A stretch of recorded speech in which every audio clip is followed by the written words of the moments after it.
Alright, FRS guy here with another update of the latest mod on the supercharger and what we've got going on.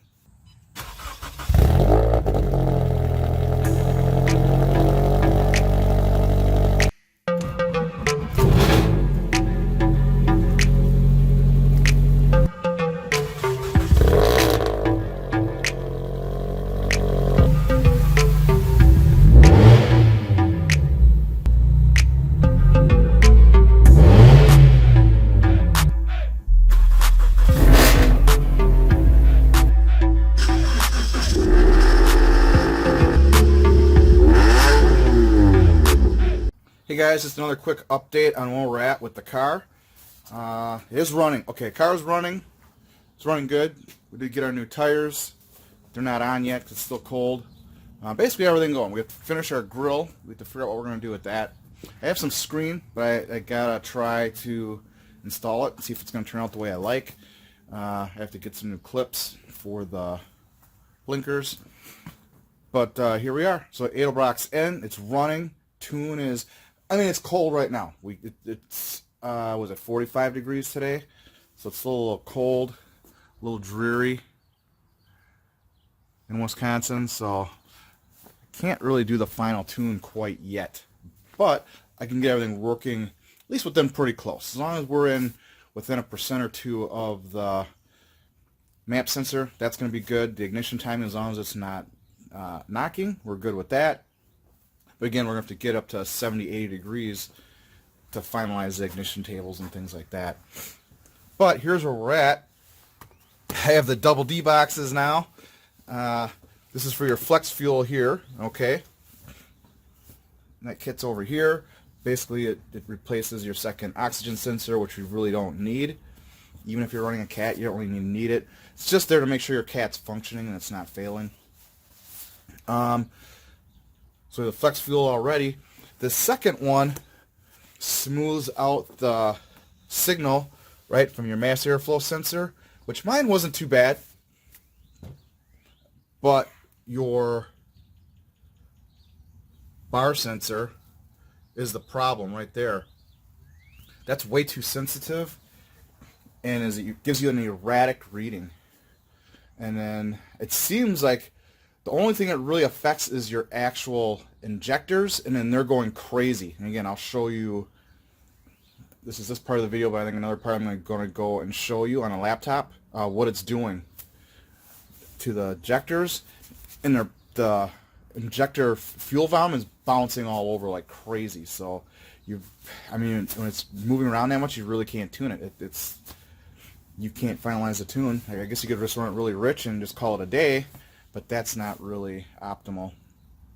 So we got to get the double D, and then that connects, and then that replaces, if you guys remember,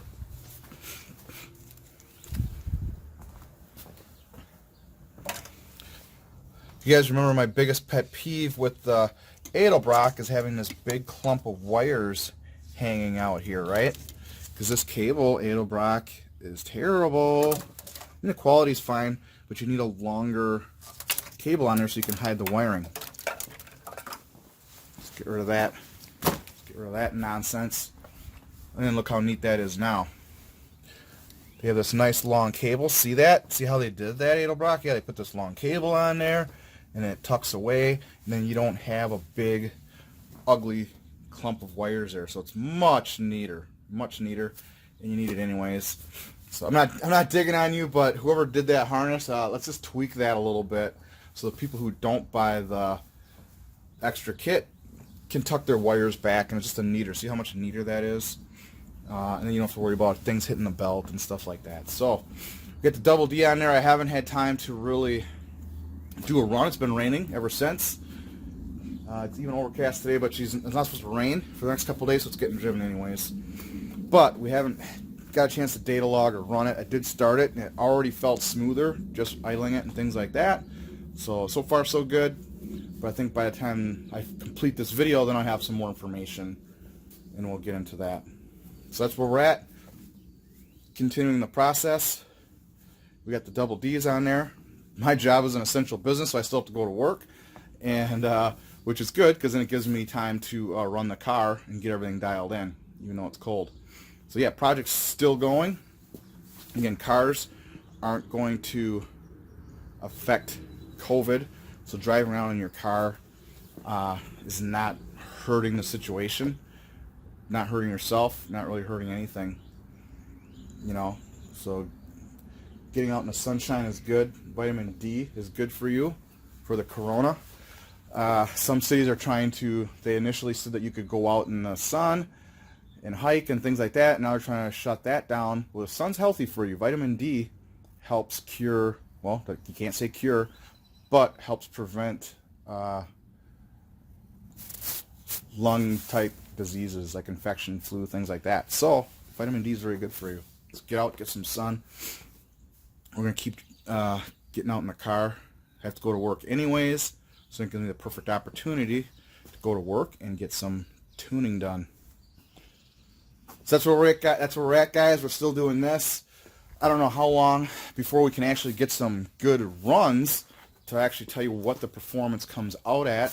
If I get it running good and I have a decent data log, then maybe we'll go to the dyno, at least get a dyno run on it for horsepower. But we already know these things make, what, 270 to 290 horsepower on 93, about 335 on E85, you know, maybe up to 350. So I'm going to be in the 300 to 350 range with flex fuel. So that we already know. So you're not breaking, not doing any groundbreaking work by doing a dyno run. But there's no one who's got real solid 0-60s and quarter mile times on the car. So that is what we're going to help provide, hopefully. Even if it's just like in abandoned areas. And that's it. Yeah, let me get some data logs, run this thing, so I can complete the video and show you some actual data on the laptop. All right? Thanks.